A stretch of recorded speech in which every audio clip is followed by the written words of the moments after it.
शुक्रिया mister speaker साहब।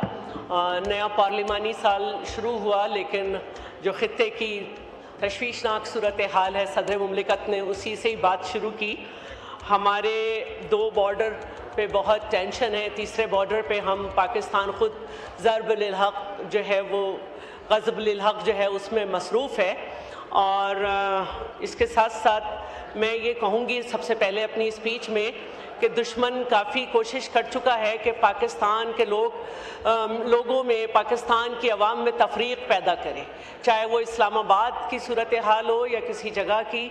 और इसके अलावा जो बलूचिस्तान और केपी में सूरत हाल है, ये सारी सूरत हाल हमें इस बात पे आमादा करती है कि हमें किसी भी सूरत में अपने अंदर तफरका नहीं पैदा करना चाहिए।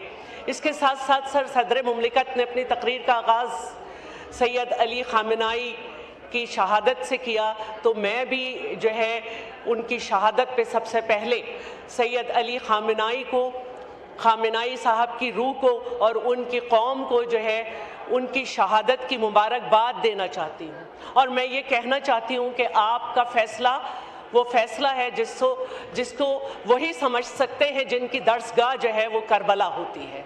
और आपको मालूम था कि आपको शहीद कर दिया जाएगा, लेकिन ये बात आपने कह दी थी कि मैं ये नहीं कहता कि मेरा सर ना मिलेगा, लेकिन मेरी आंखों में तुझे डर ना मिलेगा। आपकी लाश भी मिली, आपकी मासूम 3 साला नवासी की भी लाश मिली, आपकी ज़ौजा भी कल शहीद हुई। पूरा ख़ानदान जो है राह करबला पे चलता हुआ शहीद हो गया अपने रुफ़क़ा के साथ। लेकिन उन्होंने ये समझा दिया है कि ताकतें जितनी भी मजबूत हों, उनके साथ जितने भी लोग मिल जाएं, उनके पास जितना भी असला हो, जितना भी बारूद हो, लेकिन तारीख़ का ये फ़ैसला है कि नज़रियात जो हैं वो हमेशा गालिब रहते हैं। और चाहे आज भी आप देख लें कि जो सिलसिला वियतनाम से शुरू हुआ था, कोरिया से कोरिया तक गया, कोरिया से लीबिया, लीबिया से अफ़गानिस्तान, अफ़गानिस्तान से पहले इराक़ और इराक़ के बाद ईरान में गया कुछ अरसे पहले, और दावा करके निकला कि एटॉमिक पावर को हमने इनके ख़त्म कर दिया है। लेकिन फिर चार्टर की UN के चार्टर की जो है खिलाफ वर्जी करते हुए वो अपनी ताकत के ऊपर जो है वो दोबारा उन्होंने ये हरकत की।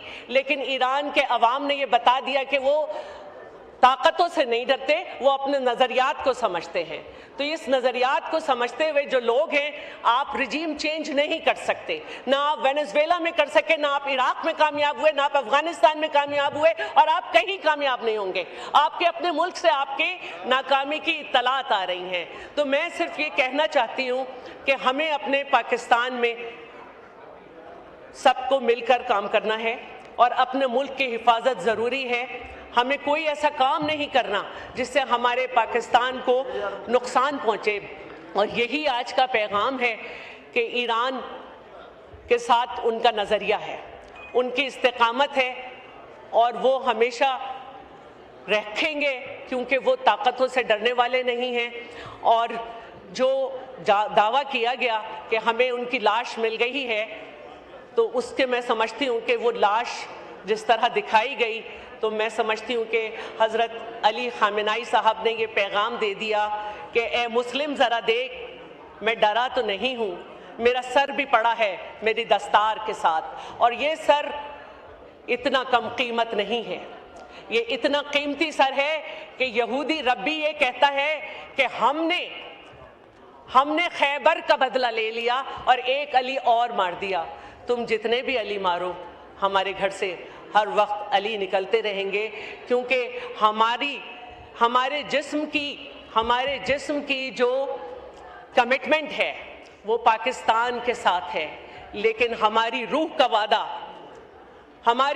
वादा करबला के शहीदों के साथ है। और करबला के शहीदों ने ये साबित किया था कि 100 साल से कुछ कम अरसे तक हज़रत इमाम हुसैन की शहादत के बाद उनका जिक्र जो है उस पे जो है पाबंदी थी। इमामजादों को चुन चुन के मारा जा रहा था, लेकिन फतह नज़रिए की हुई, और आज भी फतह नज़रिए की होगी। चाहे ईरान अकेला रह जाए, लेकिन नज़रिया सफ़र करता रहेगा। और ये तारीख़ है कि सारे इमाम और इमामजादे पीछे से دھوکے سے شہید کیے گئے اور میرے امام کو بھی غداری کی، نائب امام کو بھی غداری کی وجہ سے یہ دن دیکھنا پڑا، لیکن یہ موت تو آنی جانی ہے، اس موت کی کوئی بات نہیں۔ جس دھش سے کوئی مقتل میں گیا وہ شان سلامت رہتی ہے۔ بہت بہت شکریہ سر۔ شکریہ۔